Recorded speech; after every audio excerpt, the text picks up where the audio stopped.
Well, good evening, everybody, and welcome to the Bastille Day, July 14th meeting of the Metropolitan Washington Old Time Radio Club. I don't see any people I don't recognize. Is there? So we don't need to welcome visitors. Probably the most pressing announcement I have, and then we'll go right to the first 15, is that this is just, you all have heard me month after month say that Bob Cochran was stepping down in October. He is even now working on his final issue of Radio Recall. And absolutely no one seems to have the appetite to step forward, or even a couple of people, to continue to produce Radio Recall. So guys, it's up to you. I am not an editor. I don't have the capabilities, the programs, and all of that. So if you want to have Radio Recall continue, please email me, email someone you know in the club, email anybody, but please step up, because I don't want Radio Recall to stop publishing on my watch. But that's all I can do. So that said, we've got the first 15, and I will make Frank a co-host, and I will make Karl a co-host. And these two gentlemen can take it away. Let's see. Karl, I can't make you a co-host, I think, because you're on the telephone. Is that going to be a problem? Frank, can you still hear me? Oh yeah, we can hear you. Can you still hear me? Absolutely. Okay. Not a problem. Well, okay. I'll just talk, and when I mention a name, Frank has all the slides in front of him, and I have the slides in front of me on my computer. So I'll just keep track, and Frank can just move the next slide when I say the magic name of the actor or whoever we're talking about. So how's that, Frank? Is that good? That's fine, Karl. We're ready. Great. And thank you. Great. This is why I love Zoom. It's such a forgiving platform. Take it away. I'm going to put myself on mute. And I ask everybody else to mute yourselves, unless you're Karl or Frank, please. Karl, I have the first slide on the screen. Can everybody see it? Yes. Yes. Okay. Yes. Yeah. Okay, Frank, so we're good to go. So we're gonna, first 15 for today is Anne of the Airlanes. And many of us may be familiar with some of the aviation programs, Captain Midnight or Sky King or Smiling Jack, Reed Gibson of the International Secret Police. They all featured, heroes male. So I decided on Anne of the Airlanes because she was one of the few programs where there's a heroine. Anne of the Airlanes, there was Angels in Blue, and also Kitty Hawk, hostess of the airwaves. But only Anne of the Airlanes has extant audio, and so we decided to do this one simply because it was a very interesting program, and there's a lot more out there than we think there might be. So let's move on to Russell Comer, who was the creator of Anne of the Airlanes. He was a Kansas City, Missouri advertising executive. He had his own firm, and in 1937 he formed National Radio Productions. He was going to do several shows, including Anne of the Airlanes. Earlier in the 1930s, in 1933, he had the very successful The Adventures of Jimmy Allen, The Air Adventures of Jimmy Allen, which is one of the most famous of the juvenile adventure programs during the 1930s. The writer of the scripts for Anne of the Airlanes, unfortunately I couldn't find a picture of him, was Cecil Holman. He was a Kansas City writer and a member of the Russell Comer firm, and he wrote the scripts of Anne of the Airlanes in 1937. So who starred as Anne of the Airlanes? Celia Braca. And you'll see her name in parentheses underneath. Also went by the name of Lynn Howard in publicity for the program. Celia was born in Hollywood, and she was in several radio programs, including Lux Radio Theater, Dr. Christian, and Hollywood Hotel, and several others. In 1941, she moved to Chicago, where she was in several soap operas, including Midstream, Helen Trent, and Road of Life, and also the prestigious nighttime program on WGN, the Chicago Theater of the Air. Then in 1943, she moved to New York to continue her radio work with Light of the World, Perry Mason, The Guiding Light, and many, many other shows. So it's interesting that instead of moving west, we can come up with a new phrase. How about move east, young lady? So let's move on to the lead actor in the program was Robert C. Bruce Jr., going by Bob Bruce, and he played Jack Baker. Jack was a pilot of Interstate Airlines. And Bob Bruce was also the opening announcer, as you'll hear when we play the audio in just a few minutes. Bob Bruce had an extensive radio resume. He was on shows in Minneapolis and also in New York at WMCA, and he was also on the Rudy Valley Show. He moved to the West Coast in the late 1930s, where he was also on another aviation series, The Phantom Pilot, which starred Howard Duff. Bob Bruce was also Dr. Christian, I Want a Divorce, Death Valley Days, and several other radio programs. Well, Jack's kid brother, Bobby, was played by Sam Edwards. Sam Edwards was of the famous Edwards family, Jack Edwards Jr., Jack Edwards Sr., and others. And they had their own program on NBC in the 30s and early 1940s. Sam Edwards was also played Tracy Baker in One Man's Family. And Sam Edwards also worked with Orson Welles and John Barrymore. Later, you would hear him on Dragnet, Yours Truly, Johnny Dollar, and many, many other shows. There's only a couple of actresses in this, in Anne of the Airlines. In addition to Elia Braca, we've identified Mary Beth Milford as Kate Thompson. Kate Thompson was a nurse, and in those days, the hostesses, now their flight attendants, were all nurses back in the 30s and 1940s. And Kate Thompson used to work at a Dr. Tyler Sanitarium in this mythical town of Springfield. And Anne was also a nurse at Dr. Tyler's Sanitarium, and Anne wanted to be an air hostess, and so she sought out Kate, and Kate was Anne's mentor. Mary Beth Milford was a silent film star in the 1920s. She was an After Dark, Millionaire Playboy, and several other obscure shows, obscure movies. For radio, I found her on the Signal Carnival in the late 1930s. That was sponsored by Signal Oil, and we know later that Signal Oil was the sponsor of that great program, The Whistler. Mary Beth Milford was also on the Grouch Club in the 1930s, and later she was on Pet Network for Hire and several other shows.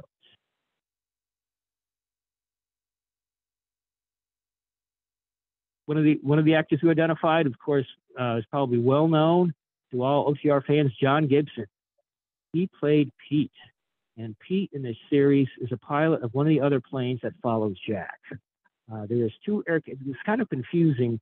There's a lot of action in Anne of the Airlines, and there's two planes that we have to follow during the series. Jack flies the first plane, and Pete pilots the second plane that follows Jack around on their adventures. John Gibson was on the West Coast. He started on radio in the early 1930s. He was on several transcription shows that were produced in Hollywood, including Sweet Gibson of the International Secret Police, Police Headquarters, Family Doctor, and on network shows, he was on Calling All Cars and several others. In the early 1940s, he moved to New York, and his best-known role probably is as the bartender Ethelbert of the Blue Note Cafe on Tasty Crime Photographer. Another actor identified in Anne of the Airlines is Gerald Moore. He's in several episodes in a supporting role as Art Morrison of the Federal Communications Commission. Now, there's much of the history that was written about Anne of the Airlines said it started in 1932, but the FCC, Federal Communications Commission, did not form in 1934. So we know that the series obviously was started, later in the 1930s. Gerald Moore is probably the best-known actor to OTR fans on Anne of the Airlines. In the 1930s, he was on several West Coast transcription shows, including That Was the Year, The Shadow of Dr. Fu Manchu. He also played Rivers Bend Mayor on the Dr. Christian Show in the 1930s. He was on Lux Radio Theater, The Whistler, the Damon Runyon Theater, and we may all know him best known for Philip Marlowe in the CBS series The Adventures of Philip Marlowe in the late 1940s into the early 1950s. So what about sponsors of this program? In the 1940s, the Loose Wiles Biscuit Company, producer of Sunshine Biscuits, sponsored the program on several Midwest stations, including WKY. The ad here shows that the program was on Tuesdays and Thursdays and Sundays at 5:45 on WKY, which is in Oklahoma City. The Loose Wiles Biscuit Company also sponsored the program on WDAF and in Kansas City. The illustration there of the plane, and hopefully it's coming in for a safe landing, is the illustration of a two-engine plane that looks like similar to the Aircat that both Jack and Pete flew. Another sponsor, this time in 1950, so the program was on for at least 10, if not 15 years, was WGNC in Gastonia, North Carolina. The sponsor here was Matthews Dog Company, promoting its brand of Red Goose shoes. And of the Airlanes was also on several Canadian stations during the 1950s, and it was offered even into 1955 by another radio syndicator, Harry S. Goodman, who bought from Russell Comer several programs, and of the Airlanes and the Air Adventures of Jimmy Allen.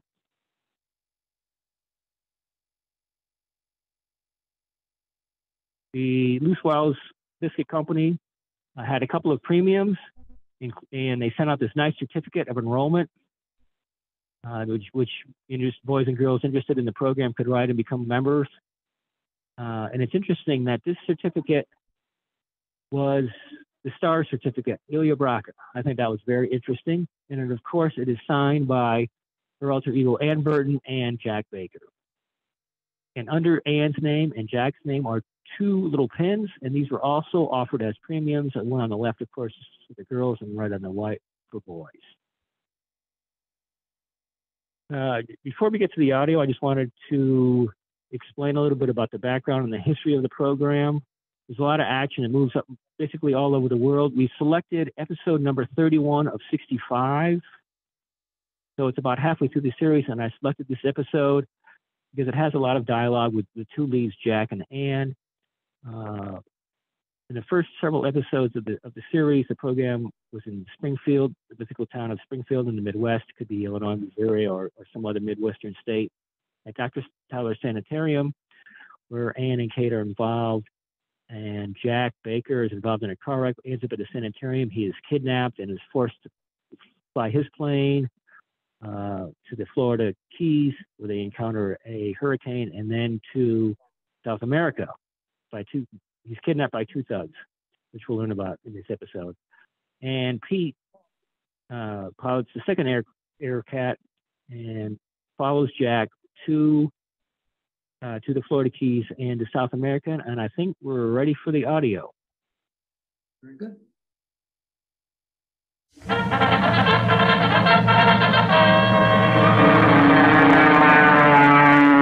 Over valley and mountain, river and plain, through wind and storm, rides Anne of the Airlanes.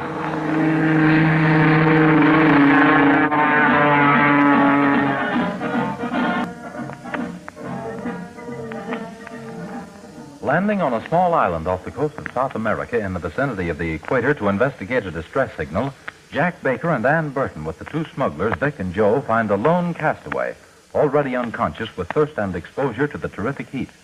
To their dismay, they find that their tanks have been drained and there is not a drop of water at hand outside of seawater to ease the stranger's suffering. They are about to attempt a flight to the nearest possible landing place when Vic notices fish in the water and calls Jack's attention to the number of carp. At the mention of carp, Jack immediately sends Joe for a bucket of water from the sea, apparently with the intention of offering it to the stranger. As we find them, Joe is just returning to the ship carrying the bucket of water from the beach. Pour this cupful, Joe. That's it. Jack, you must be mad. That seawater will only drive this man crazy. You mustn't give it to him. All I do is mention that there was carp swimming around in the water, and all of a sudden... That's just it, Morgan. When you mentioned carp, I knew right then that we had all the water we wanted. It isn't salt water at all. It couldn't be. Hey, that's right. I ought to have known that. Carp are freshwater fish. But how come they can live in this ocean water, huh? Or maybe you've made a mistake, Jack. Maybe they aren't carp, or perhaps some kind of carp that can live in salt water, because we know that this is the Atlantic Ocean. That's the funny part of it. It's not the Atlantic Ocean at all. At least this water around here isn't a part of the ocean. Then what is it? Maybe a big spring of some sort that you know about? No, Joe, it's simply this. We're in the mouth of the Amazon River, and the water for probably 100 miles out from land is fresh water, you see? But if it's the mouth of the river, why didn't we see the banks of the river before we landed? Not at all hard to figure out when you remember that the mouth of the Amazon is something like 200 miles across. 200 miles? Boy, some creek. And now that I think of it, the water is a little murky. Something that ocean water usually isn't, eh? All right. Well, let's see if we can get some of this water down this fellow's throat. Just a little at a time. Here's a spoon, Jack. We'll try that first. You'll just hold his head up. There. There, that's it. Now. He's swallowing a little of it. Better watch his hands, Joe. He may be just a little delirious when he comes to. You'll want a lot of water in a hurry. Another one, Ann? Yes, I think so. Just giving him a spoonful at a time won't do him any harm. I wonder if that water's any good, eh? I'm kind of dry myself. The natives all along the river for a couple of 1,000 miles drink it, so it can't be so very bad. Listen, you hear something? Like a plane? That's no plane that I've ever heard before, but it's some kind of a motor. Over there, Jack, toward the west. Isn't that a small boat? Just what it is. An outboard motorboat. I wonder if it could be... Here, pour me a little of that, will you, Joe? That's enough. Not bad. Hey, what's that noise? I think, Morgan, that's the boat that's been making daily visits to our friend here. See? Way over there? They haven't seen the ship yet, I guess. What boat are you guys talking about? Morgan and I found the marks of a boat on the other side of that dune. It's been here 4 times, and always at high tide. I figured out that whoever it was made a daily trip out here to talk to this chap and offered to take him off if he gave in to some kind of a request. Isn't that sort of making a lot of wild guesses, Jack, without much foundation? Nope, gorgeous. I think your boyfriend hit it pretty close this time. And that boat coming in over there seems to bear out his story. But they wouldn't be coming here if they know we're here, would they? Try another spoonful, Ann. No, I don't think they would, Joe. But that dune is between them and the ship. They just haven't spotted us yet. Or maybe they've confused us with a pile of driftwood that our friend here must have piled up. But, Jack, suppose they're armed. We may be in danger. Hey, Joe, haven't we a pair of glasses in there? Yeah, I never thought. I'll get them. I don't think they'll land at all today if they spot this ship, because they have no idea of who we are. Hand them here, Joe. Maybe we can find out who these fellows are. There's 2 of them. And they're dressed like deckhands. Sweaters. White caps. Well, they were white once. And they seem to be watching the mainland. Not paying much attention to where they're going. They evidently think they're going to find this fellow by himself, as usual. Yeah. Just a glance now and then. You think they see us by this time? No, senor.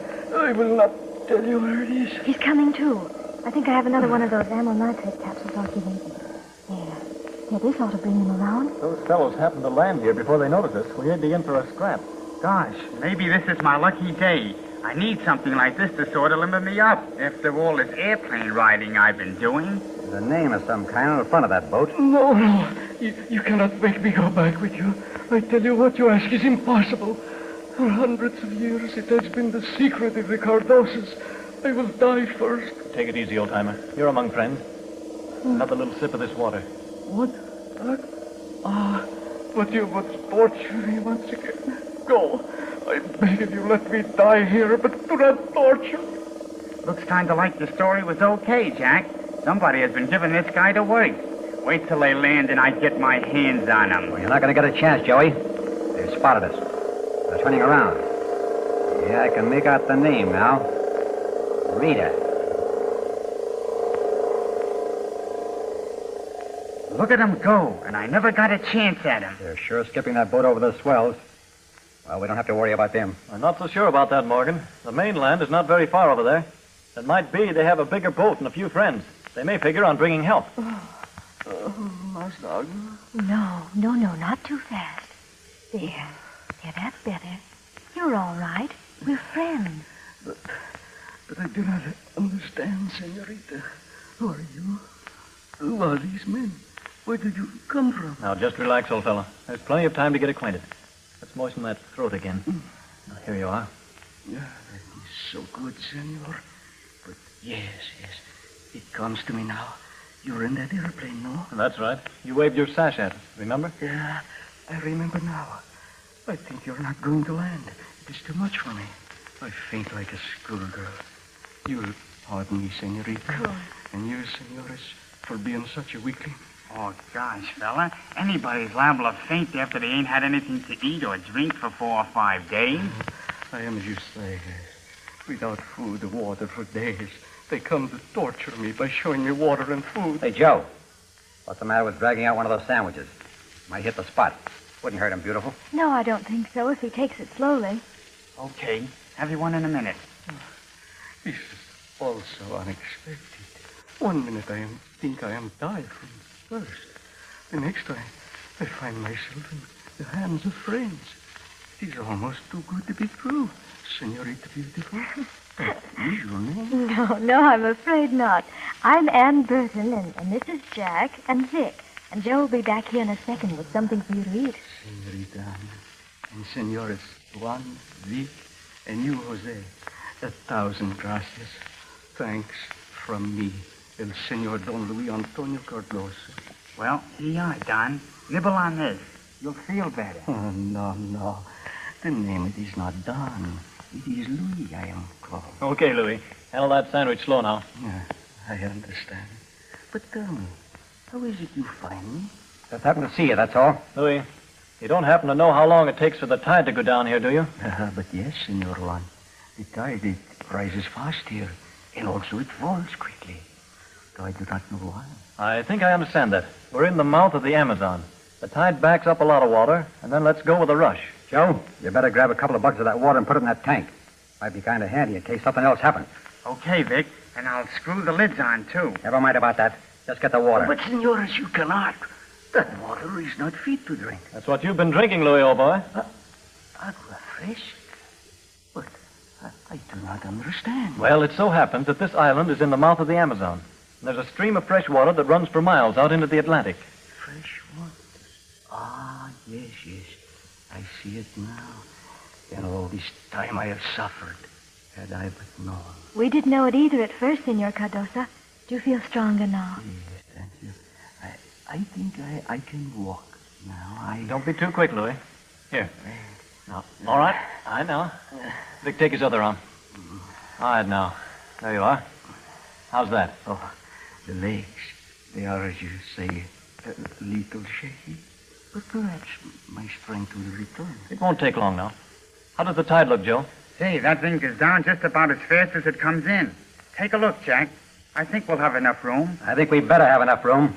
There comes another boat. That's a bigger motor. They return. Each day they return. Always to threaten me if I do not tell them the secret. But surely they haven't had time to go to the mainland and back, Jack. No, they haven't. They must have a pretty good-sized ship anchored out there somewhere. Oh, yes, but they have, senores. It is a large yacht. The name is the Raider. It was with that they ran me down and took aboard both me and my little boat, the Rita. The Rita? That's the one they had a little while ago. Say, they've got enough help to board a battleship. You think we can make it, Baker? I think so, Morgan. The extra weight will hardly count, so I think we can take off. Extra weight? But you mean that I am to go with you? Can't leave you here, can we? Okay, so you go with us. Oh, but senores, you know nothing of me. This is asking too much. Never mind about that. We gotta get away from here and fast, too. Joe, you and Gorgeous up there sort of help. Baker and I'll boost them up. There. That's it. There you are, old-timer. Those fellows must be figuring on beaching that motorboat. Come on, Vic, hop in. You aren't even shutting off. Taking it head on. Some of those fellows might have a gun. Maybe we can do something about that. Can't let them have a shot at our gas tanks. But what can you do, Jack? We'll see. Have they landed yet? Yeah, hit that beach like a ton of brick. And boy, are they piling out. Oh, there's something in that door. It didn't close right. Just that sash of Louise. Open that door, little Joe. It'll float off. No, senor, I beg of you. We must keep the sash. Watch out. Here we go. Got that door, Joe? Jack, those men, they're right in front of us. They'll try to... They'll get out of there fast enough. The sash, senor. I must not lose it. You must retrieve it. Did they duck? I'll say they did. They couldn't have shot us if they wanted to. Look at them tumbling back there. You must save that sash. Never mind, old-timer. I got it. That is good. Once more, you have saved the secret of the Cardosas.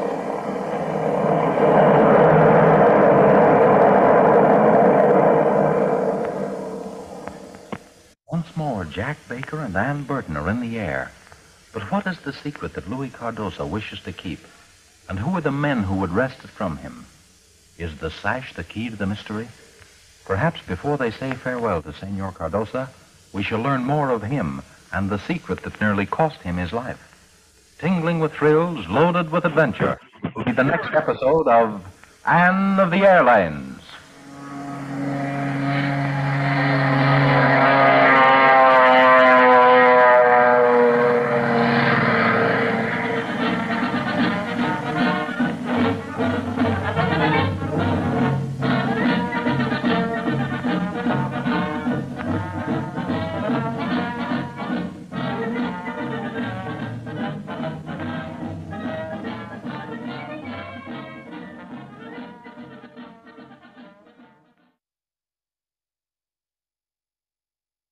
Okay, what an exciting episode that was.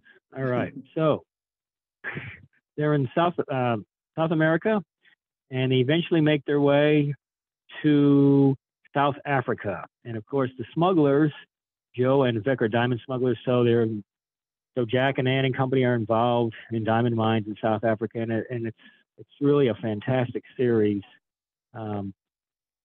The smugglers, Joe Tolliver was played by Phil Kramer, Vic Morgan by Joe Forte, and as Don Louis Cardoso was Lou Loria. Now, he was a character actor out in Hollywood and did several shows, but he's probably best known as the publisher of the National Radio Artists Directory, which was published from 1940 to about 1947, and it listed many of the actors and actresses of radio, and there had photos, and some of the photos that we used in this presentation were from some of the issues.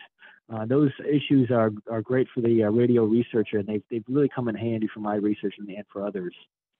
In the episode, we learned that Ann put some of her nursing skills to use, trying to save Senor Cardoso with the water, but it was fresh water, not salt water. Which brings to mind some of the educational aspects of the series. You know, there was action, but there was also some good teaching in the series. We learned that the Amazon River, the fresh water came from the Amazon River. It was out into the Atlantic Ocean for a few hundred miles. We learned about tides, and there's also, during the series, we learned about flying and fueling of planes, and it was just a great series. Of the 65 episodes, there's 53 extant, although only about 20 or 25 are currently available online. I'm trying to work with Jerry Henniges to release most of these, and I want to thank Jerry for providing the audio for this. Originally, when I worked on an article for this for Radio Recall back in 2015, Jerry was great in providing the audio. I also worked with a couple of relatives of Ilya Braca, Susan Rappaport, and Andy Rose. They were great on giving some information. And for this presentation, I want to thank John Abbott for his work with the audio, and for our VP, Frank Morgan, for coordinating this session. Any questions?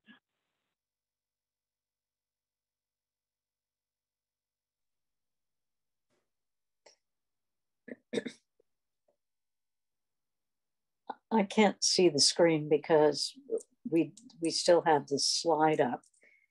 Is there? Thank you, Jack. Thank you, Frank. It's a start. There we go. There are all the shining, happy faces. So, did anyone have any questions? One of my questions is when was this episode actually aired? Do you know, Karl? Well, the series was initially produced in 1937.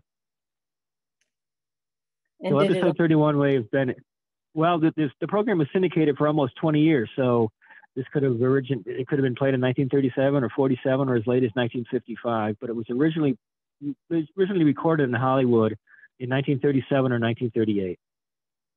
Great, thank you. I personally enjoyed it. John Reiser, you have your hand up. Yeah, I have a question. I'm sorry I tuned in a few minutes late, but did you indicate how was this program distributed? Was it a syndicated transcribed program, or was it on a network? It was a syndicate. Yes, it was a transcribed syndicated series. produced by Russell Comer, was recorded in Hollywood, and then the transcription discs were sent around the U.S. and Canada and maybe other, English-speaking countries for almost 20 years. But it was a transcribed syndicated series. Thank you.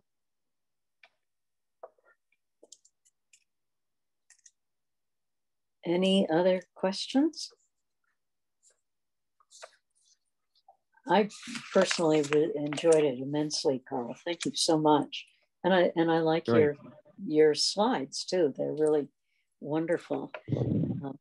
So it was fun to see the faces behind the voices and stuff. So that's really lovely. Oh, it's a quiet bunch tonight. My goodness, that's unusual. Okay.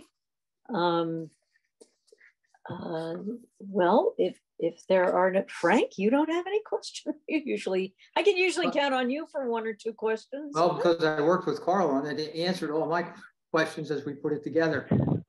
And it was, let me just say, it was really great to work with Karl. I mean, he did the heavy lifting, the narration. I just, put together the PowerPoint, and he made it easy. It was fun. And thank you, Karl. Well, you'll become the dynamic duo. Well, we'll wait and see what else you come up with. But Karl, thank you for wading in. It's really lovely, and we don't want to burn Frank out too soon. So it's kind of nice to have other people stepping up to help with some of this.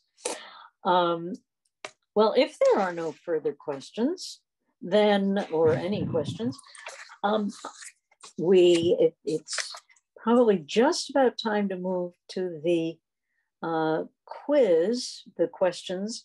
But before Sally takes over, I think Frank had something he wanted to say. Yes, I do. Thank you, Wendy. Before Sally calls the class to session and starts to administer this month's punishment, otherwise known as my July quiz, I wanted to take a few minutes and go back to Kilroy's on June the 10th in the quiz of that afternoon. So let me do this. Share the screen, share the sound, and where do we go here? Wait a second, that didn't work out so well yet.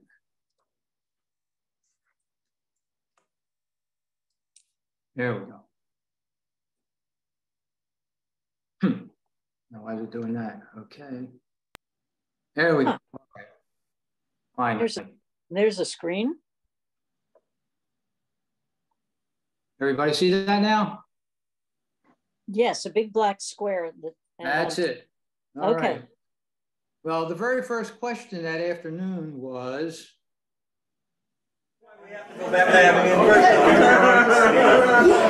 The absolute disregard.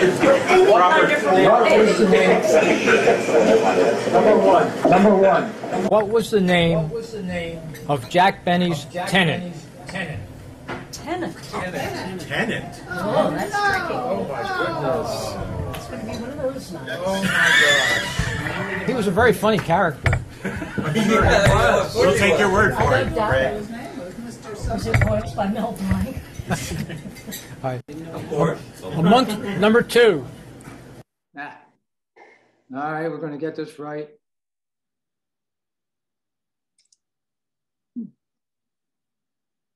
Oh, goodness. Well, going to have to give me a minute. I'm going to have to, I don't believe this happened, but.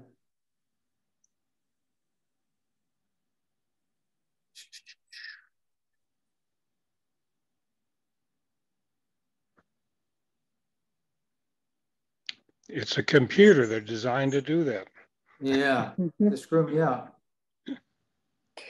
Well, as fun as this is, I think we really do have a full evening planned, Frank. Yeah, well, this.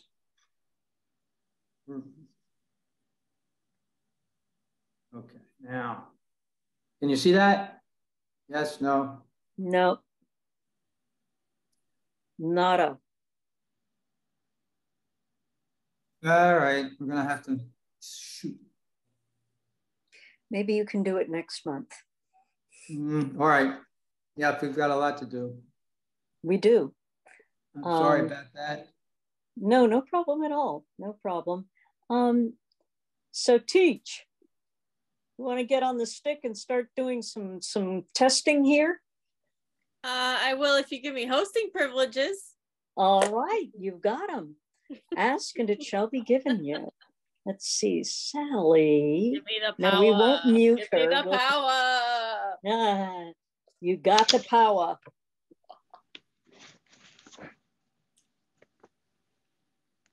Poll. I see the poll. All right, children, just because you think it's summer, you're all in summer school because you couldn't pass during the regular school year. So you're all in summer school. Welcome to summer school. Get your pencils and your papers ready because you all need to pass. If you can't pass in summer, I don't know how you think you're going to make it during the school year. Let me tell you, it is going to be rough for you. I like how Wendy is prepared. She's learned something. Yeah. Oh, very good, Linnell. I see your materials are ready. Excellent. Oh, Fred, very good. Good there, Dennis. Thank you very much. Excellent. Very good. I see the class is finally starting to listen. And oh, very good, John. I see your pen right there. Excellent job. Now, we are going to take a quiz. And this is your month's quiz. So this is your grade for the whole month. So get ready. This is great for July.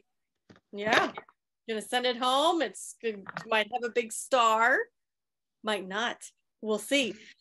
I will be launching the poll. You may answer on the poll online faster than I will read it. I will read the questions 2 times.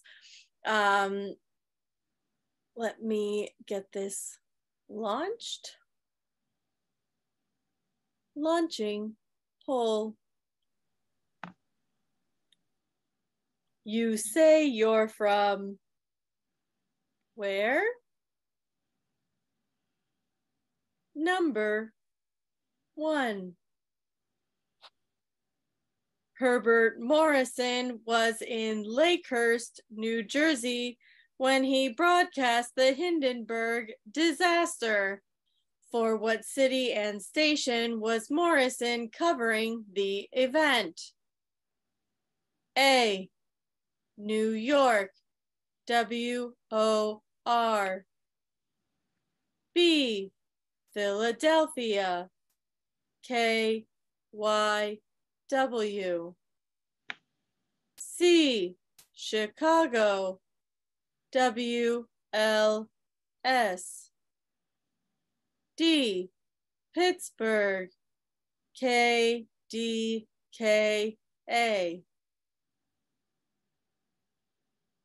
Herbert Morrison was in Lakehurst, New Jersey, when he broadcast the Hindenburg disaster. For what city and station was Morrison covering the event?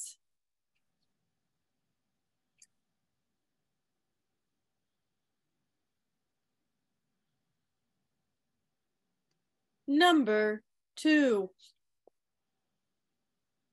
The origin story of the Lone Ranger has been told many times. Where did the ambush of the Cavendish gang occur? A. Death Valley. B. Brian's Gap. C. The Alamo. D. San Antonio. The origin story of the Lone Ranger has been told many times. Where did the ambush of the Cavendish gang occur?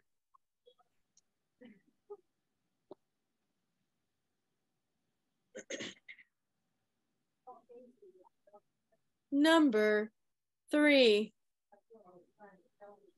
In the story of Dr. Kildare, where was Blair General Hospital located? A, New York City. B, San Francisco. C, Chicago. D, Los Angeles. In the story of Dr. Kildare, where was Blair General Hospital located?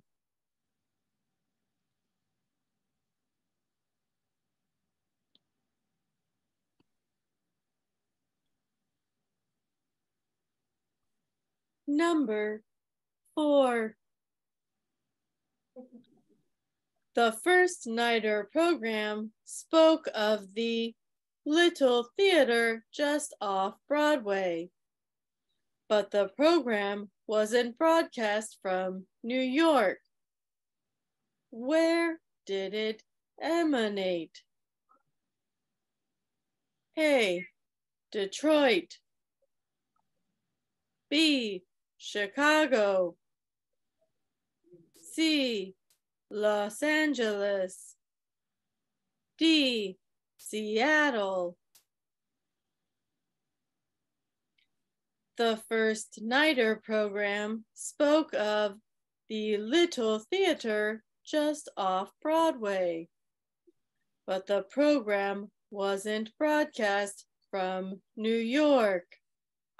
Where did it emanate?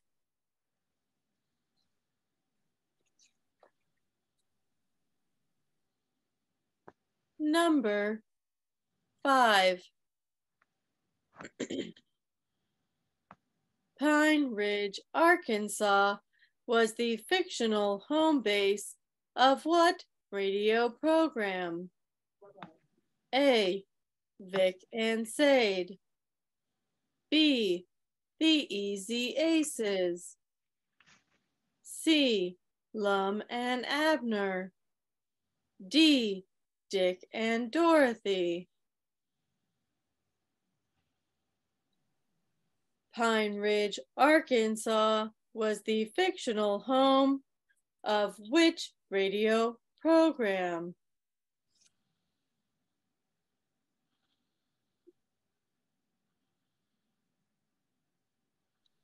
Number 6. Which radio family lived at 1847 Rogers Road? 1847 Rogers was the pattern of silverware they were hawking. How sneaky. A, the Andersons. Father knows best. B, the Nelsons. Ozzie and Harriet. C, the Burns. Burns and Allen Show. D, the Coopers. My Favorite Husband. Which radio family lived at 1847 Rogers Road to sell their silverware? We know that. We know first.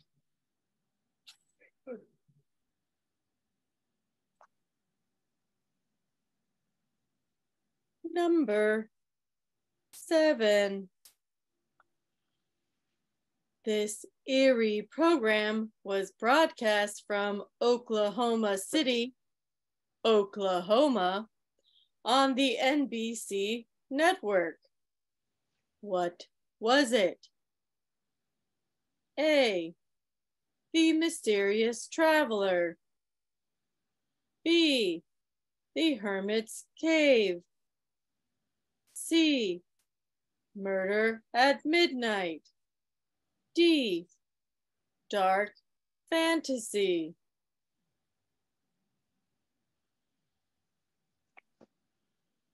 This Erie program was broadcast from Oklahoma City, Oklahoma, on the NBC network. Which one was it?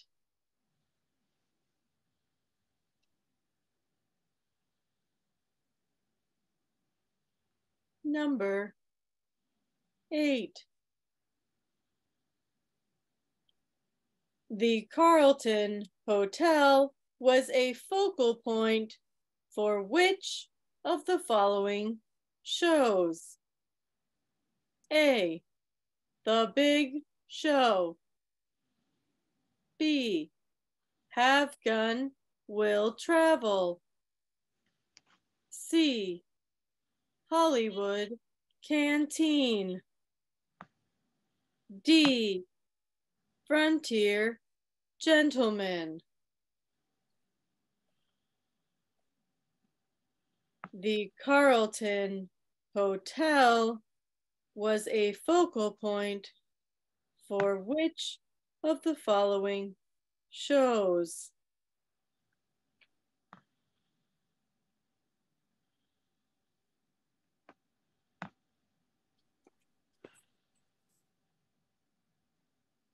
Number 9. Archie Andrews and his pals lived in what fictional radio city? A. Hillendale. B. Allen-a-Dale. C. Riverdale. D. Chippendale.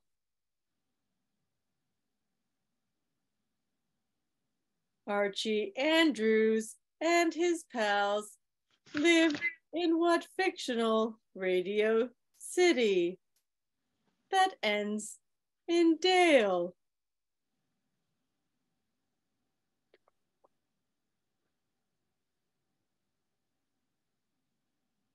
Number 10.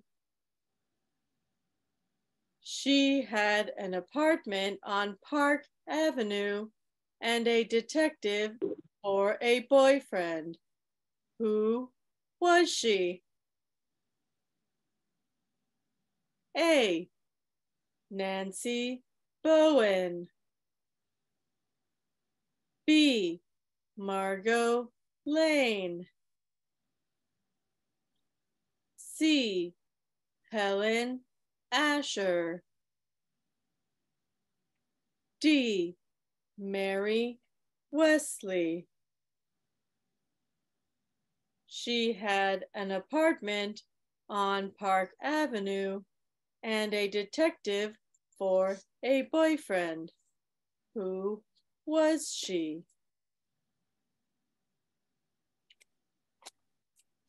Now, I hope you were studying your geography texts this month, so you are prepared for this quiz. We are going to leave, oops, where did it go? There we go. We're going to leave the poll running. I can't even see if anyone has participated in it. So we're going to leave the poll running while our main program is going on, and you may answer on the poll if you so wish to do so. Otherwise, have your answers ready, because after the main program, we're going to go over our answers and see who gets to take home a gold star for the month of July. So, all right. Good job, class. Back to you, Wendy. Thank you, Sally. That's a hard task. I don't know. It seems hard. Wouldn't be too hard if you studied. Yeah, right. Did you do the homework? Well, we're going to put you in timeout, teacher. And we will move to our 2 months timeout scheduled program, and I'll mute you if you don't behave. Talk about power. And Frank, you still have co-hosting privileges, and Frank has prepared part one of a two-part series for us about Don Ameche on the radio, which should be lots of fun. Take it away, Frank. Okay, let me get this right. Share the screen. It's up there. Come on. Okay. Yay. Good job. All right. Okay, everybody can see it? Yes. Very good. Well, I can. Well, there's much to be said about Don Ameche as a star of stage and screen, but this presentation will focus on his career on our favorite media, the radio. Dominic Felix Ameche was born in Kenosha, Wisconsin on May 31st of 1908 to Felice and Barbara Ameche. He was the second of 8 children born to the couple. His father was of Italian descent, his mother of Irish, Scotch, and German ancestry. 2 things to know about his name. First, Ameche, A-M-I-C-I, was the original spelling of the family surname. Don's father had the name legally changed to be spelled A-M-E-C-H-E to make it look as it sounded. Secondly, as a youth, the kids associated with him called him Don rather than Dom, and he just went with it. As a youngster, Don was a bit of a hellion, and because of that, his parents placed him in a Catholic kindergarten. At 11, he was sent to St. Berchmans private Catholic school, where he and one of his brothers were constantly playing pranks on the other students. It actually got to the point that in his second year at St. Berchmans, the nuns wanted to expel him, but they couldn't. He was in every honor group, the diploma class, the medal class for drama and elocution, the orchestra, and he had the lead in the school play. Ameche was also athletic. He played football, basketball, and baseball.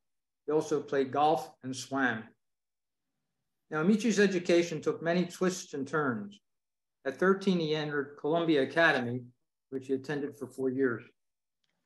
He then attended Columbia College for 2 years, during which he was cast in several plays. Ameche decided he wanted to be a lawyer, and it was at Columbia College where he began his study of law. From Columbia College, he moved to Marquette University, but stayed there for just 1 year. He then went east to Georgetown University, where he played football, poker, and bridge. He admitted he only attended 20 classes during the semester while he was there, and he withdrew knowing he couldn't pass. Still interested in pursuing a legal career, Ameche returned to go to college closer to home at the University of Wisconsin. And while there, he was cast in several plays. And it was while he was in these plays that he met fellow student Bernardine Flynn. Now, Bernardine Flynn, as you will recall, played the part of Sade on radio's long-running Vic and Sade. And it was this friendship with Flynn that a year or so later had a major impact on Ameche's life. Ameche's legal pursuits came to an abrupt end during a constitutional law class one afternoon when Ameche was called upon to answer a question. He responded that he was, quote, unprepared. The professor said to him, quote, well, Mr. Ameche, I enjoyed your play last night. You did a fine job, but the time has come for you to decide whether you want to be a lawyer or an actor. Ameche responded, quote, Mr. Page, you're right. He walked out of the classroom and out of the University of Wisconsin.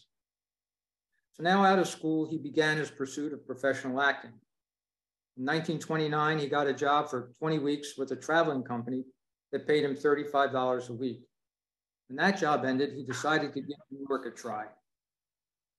His efforts in New York didn't go all that well. He was about to take a job with an oil company in South America when a friend talked him into staying in New York. He finally got his first role on Broadway as a butler, a role that didn't pay all that much, and New York was an expensive place to live. So Ameche enrolled in what was called the Bean Course for Dramatic Actors, a euphemism for eating a can of beans a day as sustenance. After a few more acting parts, Ameche went to WMCA, a New York radio station, for a tryout. He always had a pleasant singing voice and hoped to get work as a singer there. When he didn't get the job, he returned to Kenosha to decide where his life was headed. It was while he was in Kenosha, he got the phone call that turned things around for him, and brought him a long-time radio career. The phone call was from Bernardine Flynn. Flynn had also tried New York and failed, but now she was in Chicago and heard about auditions for a radio program to be broadcast from Chicago. The program was Empire Builders. So Ameche made his way, one second, made his way to Chicago and auditioned for the show. He beat out 100 others for the lead in the program. Bernardine Flynn also won a part in the program. The program was sponsored by the Great Northern Railroad and broadcast on the NBC Blue Network for 2.5 years. Jack French noted in Radio Rides the Range, quote, "This may have been the first Western drama on radio. It certainly was one of the most unique."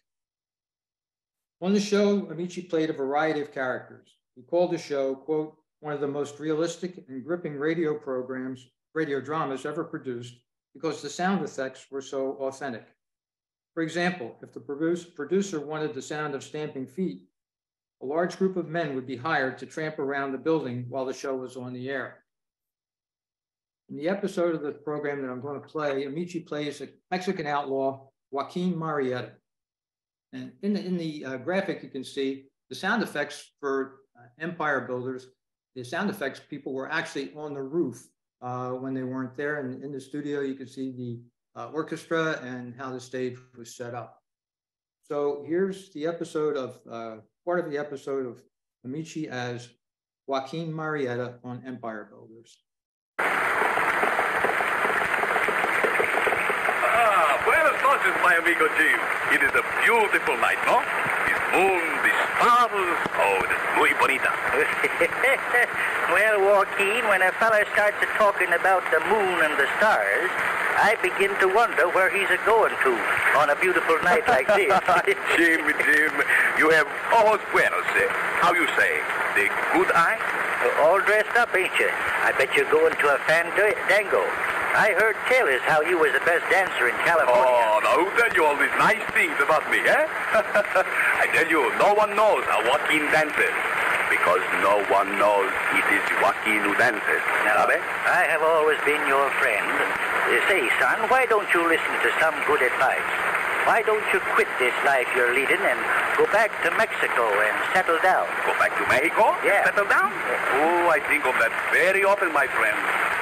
But I'm afraid I've gone too far to turn back now. You're wrong there, Joaquin. You could make it to the border and then you'd be safe. But if you stay here, someday the law... And then you mean I shall feel the rope around my neck, eh? No, my friend. Your law will never get Joaquin alive. I like you, boy. There's a lot of good in you. You know, Jim, my amigo, I am in love. Yeah. Maybe I do as you say soon. Settle down. In Mexico? In Mexico, in California, what matters? So long as she is there. Is she pretty? Oh, see. You think famous man like Joaquin love ugly woman? Oh, my friend. She's warm, beautiful like the dawn. Her hair has the glint of the sun. And her eyes are deep pools of darkness. And her lips... Ah, senor. Well, I calculate after that the gal must be, pretty. I tell you something, amigo. Right? I ride to a big fandango. I shall see her there. In sabe, who knows? Tomorrow, there will be no more cause to fear Joaquin. It may be what you say, he settled down. Well, adios, my friend. Yeah, I'm sorry that the audio was a little, background, but there weren't that many choices for Empire Builders with Ameche in the role. Now, once he broke into network radio, he got other opportunities and made guest appearances, such as guesting on Rin Tin Tin. And while Empire Builders had kickstarted his radio career, his real break in radio came in April 1931 when he earned his first starring series, the First Nighter program. Although broadcast from Chicago, the First Nighter program cast the image that it was coming from the heart of the theater district of New York City. Each week, Mr. First Nighter attended the opening of a new show. Ameche played the lead in most of the shows during his time with the program. Betty Lou Gerson, was part of the First Nighter troupe, often playing opposite Ameche. Ameche wasn't the first male star of the First Night programmer. He had been preceded by Charles Hughes, MacDonald Carey, Brett Morrison, and Marvin Miller. But according to John Dunning in On the Air, the Encyclopedia of Old Time Radio, it was the First Nighter program that made Ameche radio's first sex symbol. As he was unseen by the radio audience, clearly it was Ameche's voice and the roles he played and his delivery that created the image. I'm sure it didn't hurt that image when his photo would appear in the radio magazines of the era. One recurring role that Ameche enjoyed on First Nighter was that of Beau Bachelor, a singing Frenchman. It gave him the opportunity to sing on the air.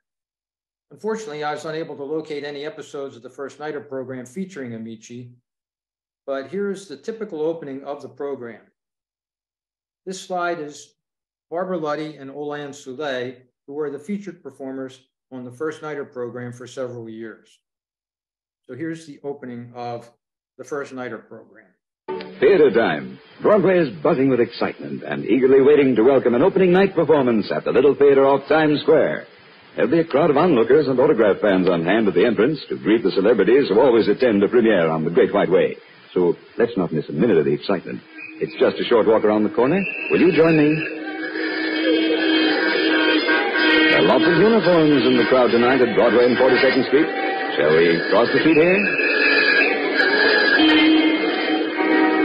Well, here we are at the Little Theater off Times Square. Have your tickets ready, please. Have your tickets ready, please. Good evening, Mr. First Nighter. The usher will show you to your box. Thank you. We'll go right in. Okay, so that's the opening. Now, when Ameche's first movie contract was taking him to Hollywood, the First Nighter program also moved there. And after months of indecision, Ameche left the First Nighter program. In an interview with Radio Mirror magazine, Ameche said, "The people who make up the radio audience brought me whatever success I've had, and I will be eternally grateful." And Chicago was a fertile area for radio programs, and Ameche took advantage of it. One show was Milligan and Mulligan, which premiered on WGN in January 1933. Ameche starred as Ed Milligan, owner of the Milligan Detective Agency. An actor by the name of Bob White played Mickey Mulligan, Milligan's goofy assistant. Quarter-hour program aired nightly from Monday through Saturday. And again, unfortunately, there are no known existing recordings of the program.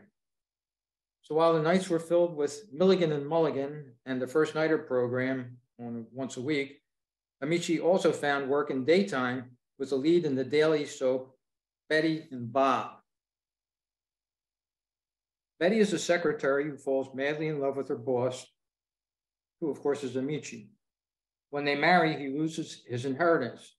The show follows them as they deal with love, hate, jealousy, divorce, murder, betrayal, collusion, and insanity. You know, just the typical things the listening audience were personally dealing with every day. Originally broadcast on the Blue Network, Betty and Bob was the first network success of the many for husband and wife team Frank and Ann Hummer. This program also added to Ameche's sex symbol aura. Another Chicago offering was Grand Hotel. This weekly program on NBC was a male-female pairing, a romantic anthology. Ameche was usually paired with actress Ann Seymour. The opening of the show had the hotel switchboard operator connecting phone calls to the rooms of guests, and it was the people in those rooms who became the subject of that week's show. There's only one circulating episode from the series, but Ameche is not a performer in it. Clearly a star in the city of Chicago, Ameche appeared regularly in dramatic sketches as a forest ranger on the Chicago-based National Farm and Home Hour, a variety show directed to the farming community. Feeling comfortable about his success, Ameche married Honoré Prendergast in 1932. Ameche and Honoré had met when they were 14 years old. They maintained a close relationship for several years. The relationship had faded to occasional letters as they both went off to college. It was during the time that the first nighter program that they became reacquainted. They raised 6 children during their 54 years of marriage, which ended in her death.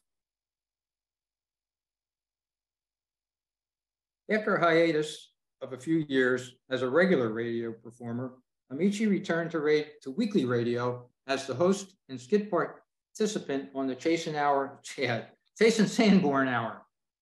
Chase and Sanborn had begun sponsoring the radio program in 1929. Singer Eddie Cantor had been an early host. In May 1937, the show took another direction, featuring ventriloquist Edgar Bergen and his partner Charlie McCarthy. In addition to Ameche, other regular cast members included W.C. Fields and Dorothy Lamour. Here's the opening of a show from May 9th, 1937. Ann Harding, Dorothy Lamour, W.C. Fields, Edgar Bergen and Charlie McCarthy, Richard Rogers and Lorenz Hart, Ray Middleton, Werner Jansen, Don Ameche. This is the Chase and Sanborn Hour.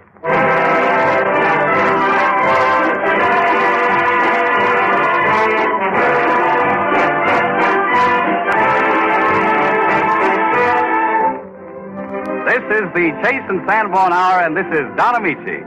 Tonight we welcome back to health and heartiness W.C. Fields. In this we are joined by Edgar Bergen and his famous dummy Charlie McCarthy, Dorothy Lamour, Hollywood's latest singing glamour girls, Dick Rogers and Larry Hart, 2 of America's leading composers, and Ray Middleton to sing Rogers and Hart's most striking composition, golden-haired Ann Harding, back from the London stage, and her husband Werner Jansen, America's foremost conductor, who interprets one of the hit tunes of the day, Too Marvelous for Words. It was only 7 months later, after joining Bergen and McCarthy, that Ameche was involved in one of old-time radio's most infamous episodes. The guest on the December 12th, 1937 show was actress Mae West. West was known, of course, not only for her looks, but her bawdy way with words. The skit West and Ameche performed that night was entitled Adam and Eve. This is what the radio audience heard that night. About what might have taken place in those days when the world was young was written for us by Arch Oboler, one of radio's better-known writers. Under a spreading fig tree rests one Mr. Adam, sprawled out lazily in the hot sun. Eve, obviously, is bored beyond endurance as they play a game of cards with a deck of fig leaves. Listen, tall, tan, and tired. It's time I told you a thing or two. Ever since creation, I've done nothing but playing double solitaire. It's disgusting. It's got me down. Well, we've got a nice place here. That's the trouble. It's too nice. Well, I'm not complaining. But I want something to happen. A little excitement, a little adventure. A girl's got to have a little fun once in a while. There's no future under a fig tree. Oh. Now, come on, woman. Be like me.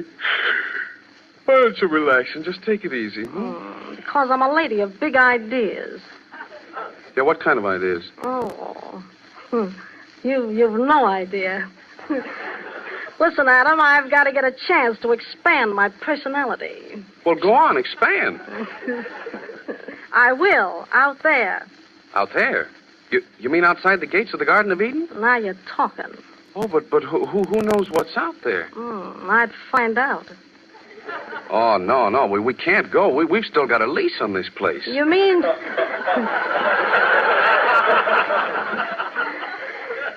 You mean to tell me a lease is the thing that's holding me back from developing my personality? Well, a lease is a lease. Anyway, we've got a nice place here. Temperature perfect, sun always shining, nothing but a heavy dew once in a while.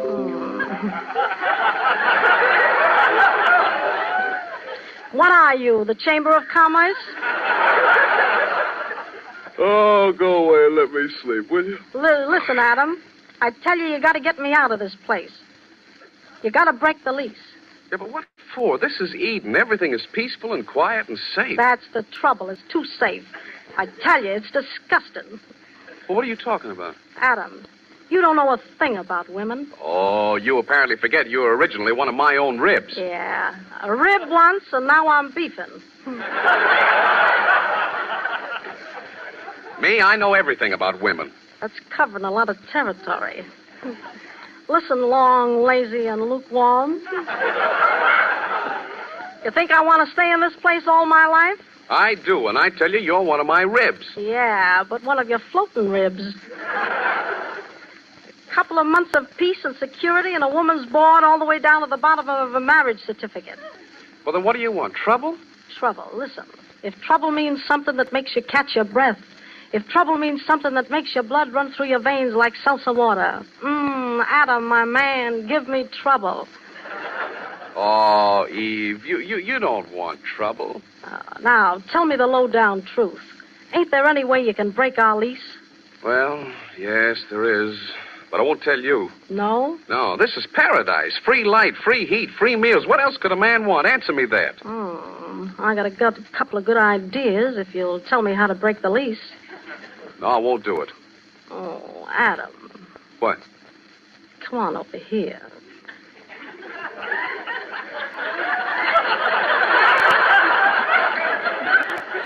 For to hold hands? Oh, that old game? Can't you think of something new? You know nothing about nothing. Oh, yes, I do. I know more than you do, woman. Oh, what, for instance? I know all about the tree.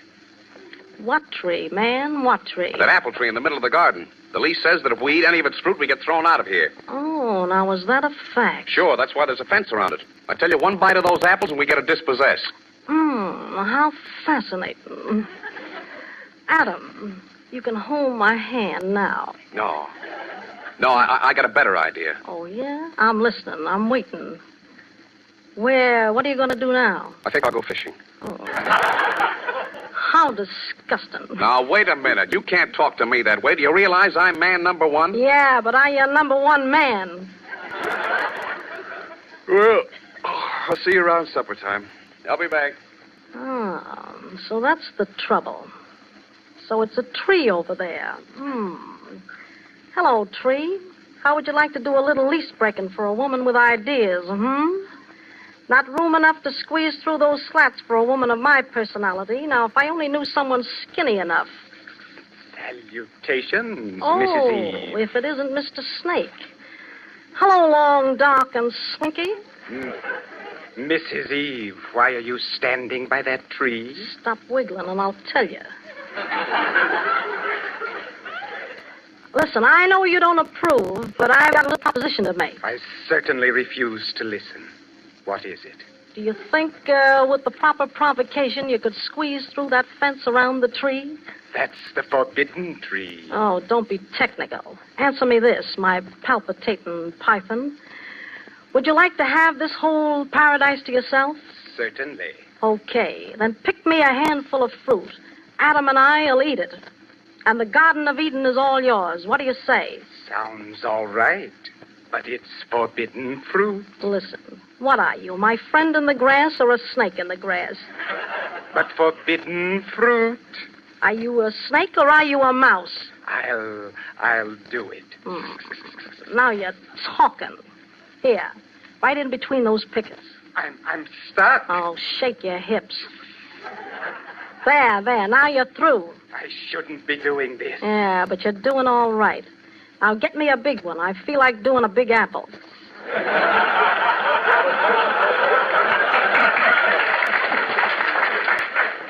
Here you are, Mrs. Eve. I see. Nice going, swivel hips. Wait a minute. It won't work. Adam will never eat that forbidden apple. Oh, yes, he will, when I'm through with it. Nonsense, he won't. He will if I feed it to him like women are going to feed men for the rest of time. What's that? Applesauce. Eve? Where are you, Eve? Waiting, my love. Just waiting. Oh. Hello, Eve. What have you been doing? Me? Oh, I've just been making a little history. Huh? The first woman to make a monkey out of a snake. Say, how about supper? And don't tell me we got fig stew again. Oh, no. Something new, so help me. Something new. Here, have a bite of this. Whoa, what is it? A new kind of sauce. It's good for you. Are you sure? Just to prove it's pure, 100% proof, I'll have a demi-tasse of it myself. All right, I'll... Oh, well... No, wait. Before you eat, answer me this. Are you going to take me out of this dismal dump and give me a chance to develop my personality? Oh, Eve, are you going to start that over again? No, I'm going to end it.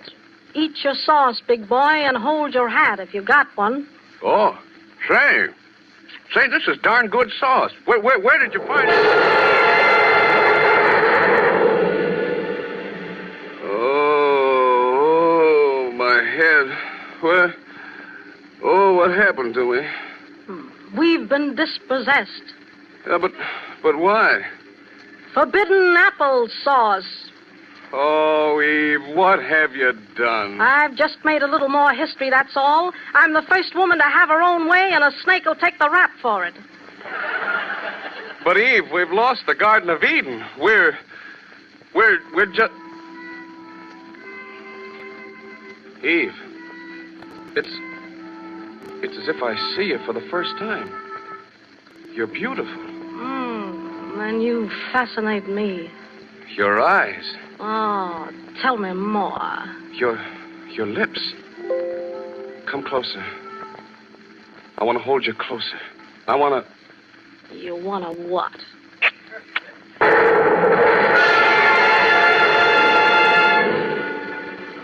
Eve, what was that?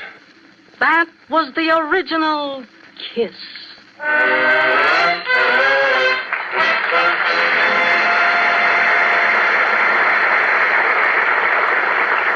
Thank you, Mae West, for that most illuminating glimpse of the lady who was responsible for so much history.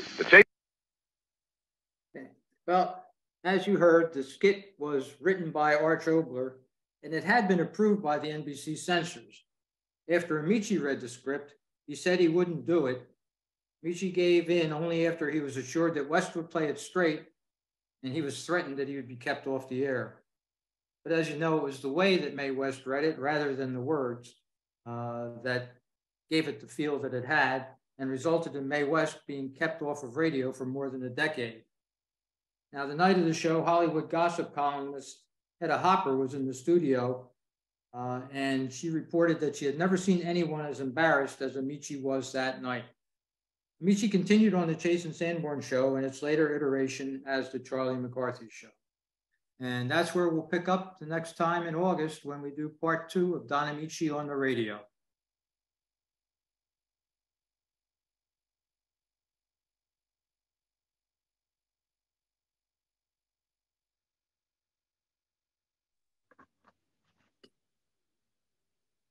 Thank you very much, Frank. That was wonderful. I'm always a sucker for Mae West. So does anyone have any questions for Frank? Boy, this is a really tough crowd tonight. My goodness gracious. Well, Frank, I've got a question, but maybe you'll discuss this in part 2. And in later life, who talked to Don Ameche about his radio work, and also was Jim Ameche interviewed and talk about his work, the brother? Yeah.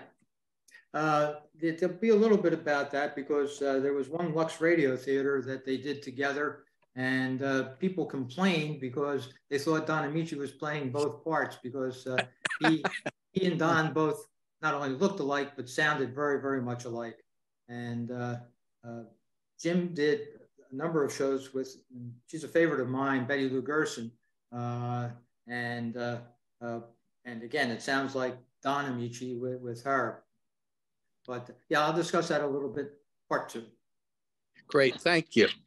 You're welcome. Frank, just a quick question. I always thought there was a line that she read at, that she didn't follow the script exactly, and there was one line that she said that got them off the air. It was just her delivery of it? I thought there was... I understood it was her delivery because I've listened to several of the recordings of that, and I haven't heard any difference in them. So I don't think that they were edited, Fred. So as I say, it's my understanding it was her delivery, because if you listen to it now, it it sounds It's mild. It's May. Yeah, it's mild, but it's May West. But I really thought she had deviated from the script, and that's what got them in trouble. I thought I read that somewhere, but it was a long time ago that I read something about it. So. Well, I'll do some more checking, but as I say, I've listened to several. You did a lot of research, so obviously you read more than I did. But I'll unless I can find it by. Yeah, I could understand the delivery maybe at that time. What year was that, by the way? I'm sorry. What year did they do that? 37. Yeah, that would make sense. I guess that would make sense back then. It's very, very suggestive, to say the least. Oh yeah, yeah. But Donna, you have your hand up. Yeah, I have a question. Can you hear me? Yes, yes. All right. Thank you. Finally, I got my mute and unmute to work. Yay, good job. Yeah. What I wanted to know, I was trying to listen last time to the audio in June, virtually, and I didn't get any of it for some reason. I tuned in a little late, but there was just absolutely nothing.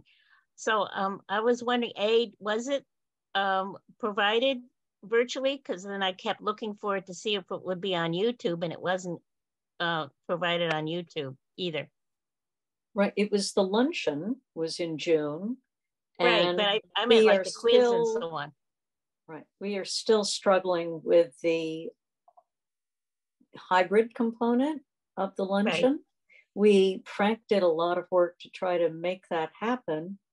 I'm not quite sure what might have happened, but I really appreciate the feedback because we still have more work to do to get this really up and running smoothly for everybody. But thank you for trying to tune in and watch all of it eat. Will the quiz be available or any of the program be available as a YouTube episode like the other things are? We did not record it. Oh, you didn't? Oh, okay. No, that was my question. The focus was really on the luncheon and the quiz. I mean, Frank created the quiz, so you could conceivably. The video, we're talking about this June luncheon. The video I gave Frank is the audio off the microphone and the video off the camera. So I think it's got clear recording, except at the very beginning when you had that echo of all the questions. In fact, the camera ran from the minute you started, Frank, until when do you close the meeting? So it's all there, and I gave Frank the whole file. I've got to send that to John, I guess. But if you want to forward that to John before me, or I'll go ahead and get it out tomorrow. That's the entire meeting. Yeah, Fred, what you sent me, if John puts that on our YouTube channel, it'll be perfect. It's a great video in terms of clarity and everything. So well, yeah, I'll go ahead and just go ahead and get that to him. I can drop it on the channel. That to John Abbott. John, yeah, I'll get Fred, why don't you just go, not Fred, but Frank, why don't you go ahead and Dropbox it to me? And I'll just add that into my, okay. My all right, Fred. Chaos. All right, Fred, I'll take care of it. I'll Dropbox it to John. I was gonna put a title at the beginning. If you want, I can do that. You'll have 2 copies either way. All right, good. That's so great. Donna, then we can once it's up. I've made myself a note to send you the link to the YouTube once it's posted. Would that work for you? I would appreciate that. Thank you. Okay, no problem. Thank you for asking. All right, thank you. I don't know what happened. Maybe I tuned in too late. There were some technical issues, but I mean, the luncheon was from 12:30 to basically, I think we went till 3 or something. Oh, well, then maybe I had the wrong link because I think you may have had the wrong link. Because I was listening from 1 to 3 and I heard absolutely nothing. I think it was probably the wrong link. That's what wow. It's like. Yeah, because I just heard a lot of background noise and nothing else. Just a bunch of background noise, like a crowd or something, but no talking, nobody doing any program. Well, there was program. All right. I don't know what happened. Very good. So back to Don Ameche. Does anyone have any more questions for Frank about the first part of this presentation? Brian, is that your hand up or were you just stretching? Just stretching. Okay, then no problem. No, I don't want to overlook anybody. Oh, Donna, you've got your hand up again. Do you have another question?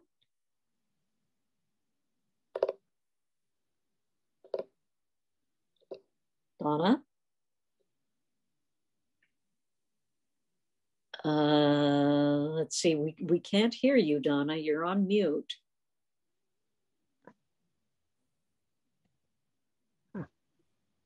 Well, now she's lowered her hand. Okay, so moving right along. Any other questions, anybody? Well, one question I have for you, Frank. Is part 2 going to be next month? Yes. Okay, great. So tune in next month for the continuing saga of Don Ameche. Very good. Well, it's not a curious bunch tonight, but I want to know how I did on the quiz. And I want to thank Frank for answering one of the questions in his presentation tonight.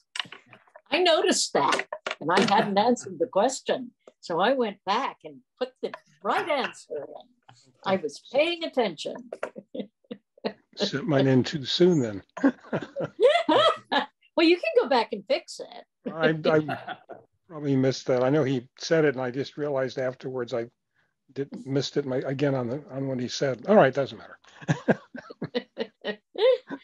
So maybe I guessed right. Yeah, some of my answers are straight up guesses. Oh, I shouldn't admit that in front of the teacher. I'm sorry, teach. All right, take it away, Sally. All right. So you say you're from where? Does everyone have their answer sheets ready? Excellent, thank you. Tie check, thank you. Edgar, very good, excellent. All right, I'm going to end the poll. So if you answered, great. If you didn't, too bad. It's done. And I'll share the results. Someone give me a thumbs up that you can see the thing. Okay, great. All right, so let's go over our answers now, class, and see who studied their geography texts and knows where places are in the world. Excellent. Number 1, Herbert Morrison was in Lakehurst, New Jersey when he broadcast the Hindenburg disaster. For what city and state was he covering the event? A lot of people said New York. Some said Philadelphia and Pittsburgh. A few said for Chicago. The correct answer is C, Chicago, WLS. He was covering that for WLS. That New Jersey was a red herring.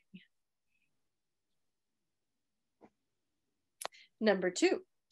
The origin story of the Lone Ranger has been told many times. Where did the ambush of the Cavendish gang occur?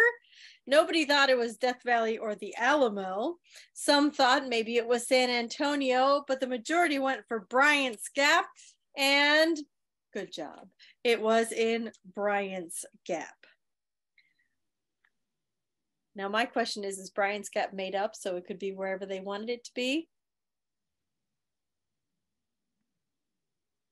Mark?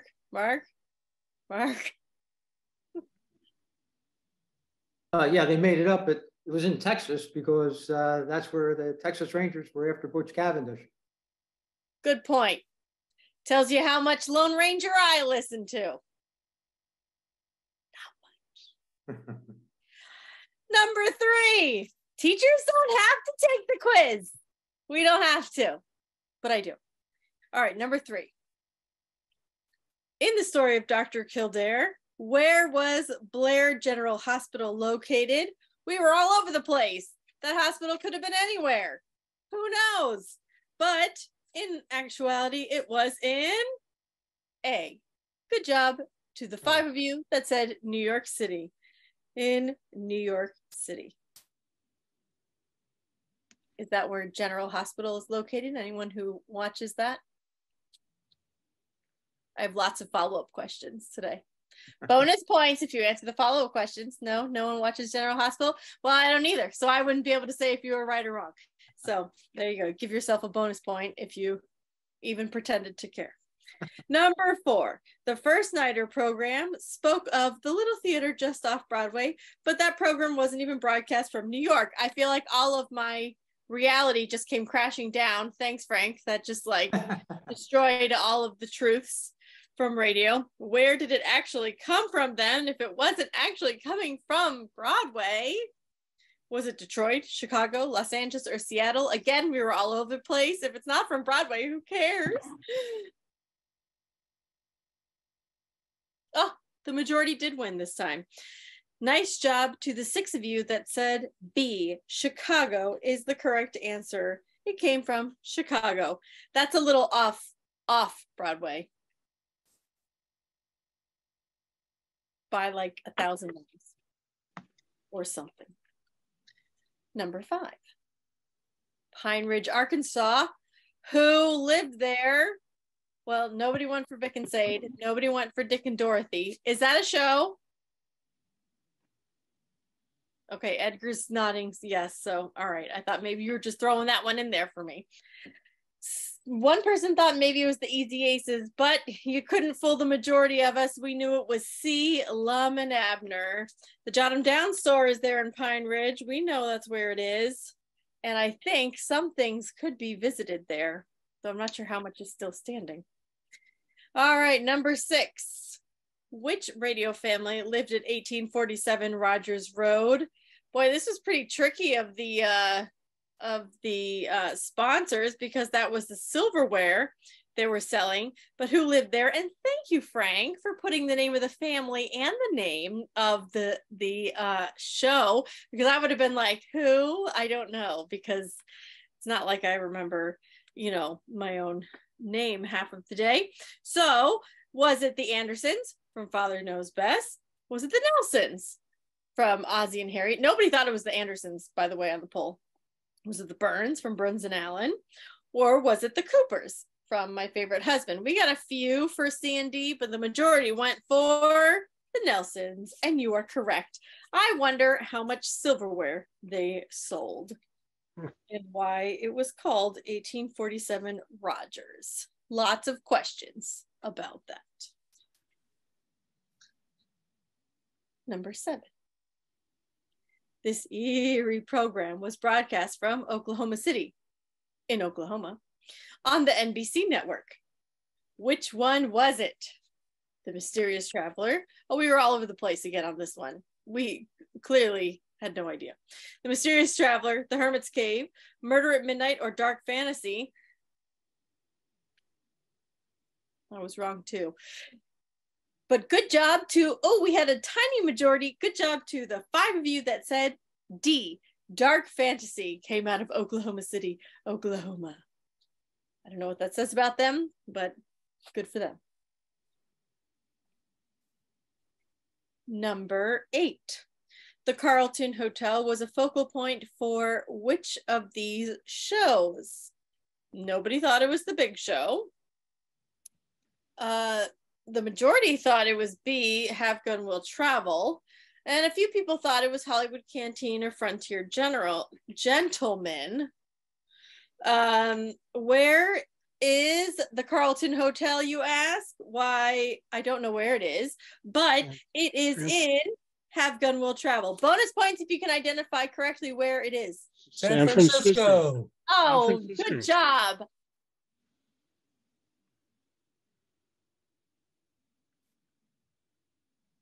I listened to it.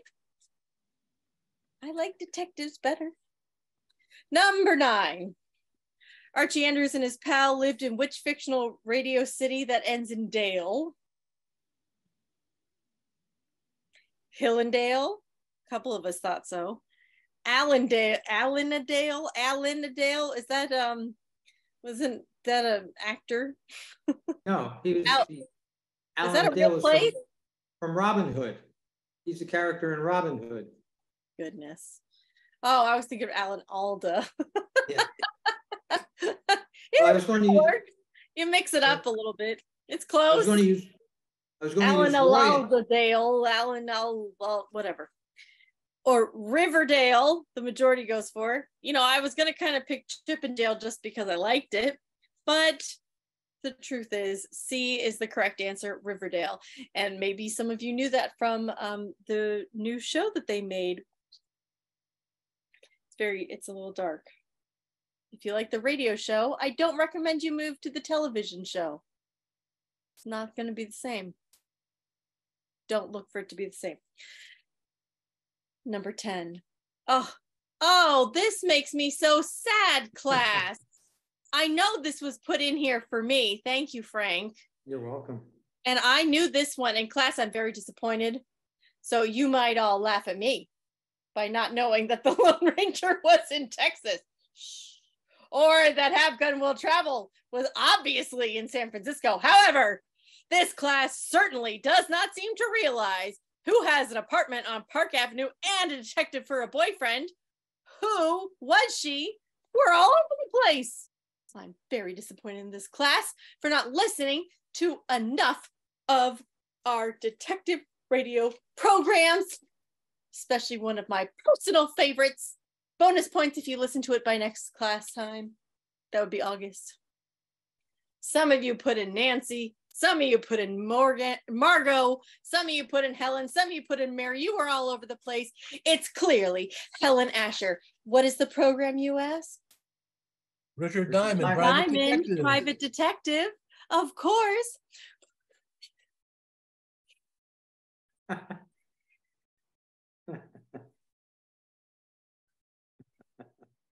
All right, everyone. That's your homework for next class. Please listen to a Richard Diamond Private Detective, and you'll get bonus points on the next quiz. Thank you, teacher. And thank you, Mr. Morgan, for the quiz. I did significantly better than I did at the June quiz. So I feel a little less ignorant right now. So thank you for easing up on the class, because man, that thing was tough. Does anyone have any questions, curiosities, observations before we stop our recording for the evening and move to our business meeting? Gee, that seems to be a safe question tonight. Okay. Well, then in that case, thank you all for being here for this, and I will stop the recording.